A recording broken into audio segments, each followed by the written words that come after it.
Best in enunciation.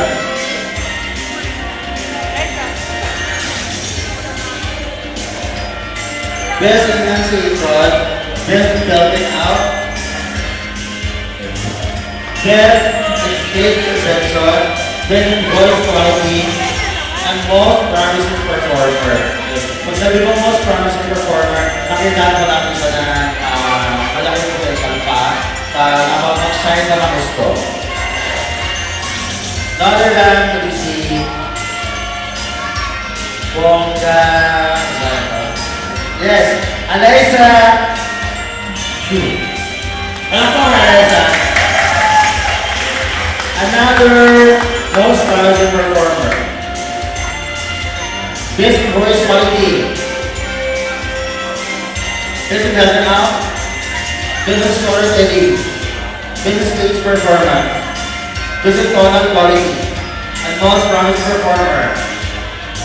Mamarilyn Chang Coach. Congratulations. Alright, hindi niya tawa. Tapos na. Tapos na. Okay. Ito na yung mga major awards namin. Okay, meron tayo Star Artist of the Day, Most Uploaded Performer, tsaka... yun po yung mga 3 major awards po natin. Ibig sabihin, sila po talaga yung mga nag-shine. Okay? So, siyempre nag-shine naman po lahat sila, but then meron talaga tayong tinatawag na mga yung mas nag-shine sa kanila. Okay. Best in Modulation, Best in Chest Tone, Best in Storytelling, kung sa slow song to ang storytelling niya magaling. And Best in Voice Quality, ang ganda ng tunog. Siyempre yung recording artist of the day. Pag sa recording artist of the day, siya yung ang soft, mayroon siyang dynamics sa baga. Marunong siya mag-control ng tunog niya. Kahit mataas yung tunog, nakakontrol niya at maayos. Okay. Justin Reyes. Justin Reyes! Maraming natin siya. Recording artist of the day. What about? Yung dalawang huling gift harap kayo. Wala na kayong award. Tawa ka maay kasi niya yung third Justin. Kaya, sana lang po kasi sila mag. Okay. Best voice quality. Best tonal quality. Napala ko, mahirap kasi sa bata na ganang edad na tama sa tono. Kumbaga, tumatama sa 4 years old na bata, kung nakasalay ka sa tono, sa timing, sa performance, best na talaga. Nandiyan yun. Kaya, yung magaling malalaki natin, sila pa din mas magaling. Okay? Best in storytelling, best in reaching high notes, and most uploaded performer.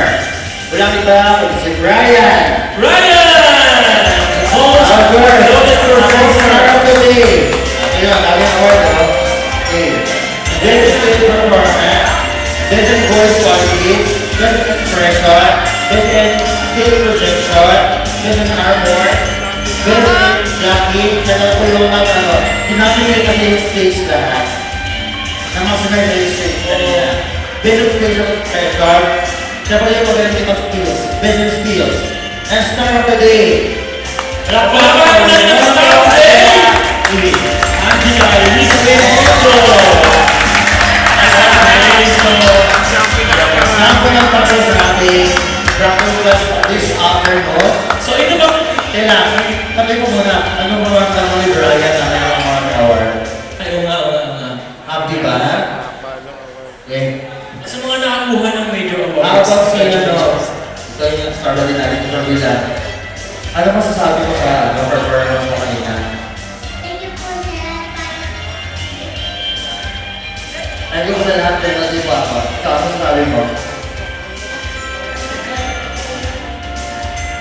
Thank you sa family natin. Okay. Alright. Palakpak po ulit sa ating mga practice workers. Hindi pala. Kita po tayo sa ating recital concert po. Congress. Mag-concert po kami, katawag po kami ng Malang Boys Schedule ng recital. Ito yung pinag-graduation ko nila. Yung recital po, yun po yung Graduation. graduation. So, sa mga parent po, expect nyo na po na tawagan po namin kung kailan po yung recital po. After po nito, balik po ulit kami sa regular session. Kasi di pa po tapos session namin. Ano pa lang po ito? Pag-evaluation pa lang. Okay? So, For the recital. For recital. Okay? Thank you so much for coming.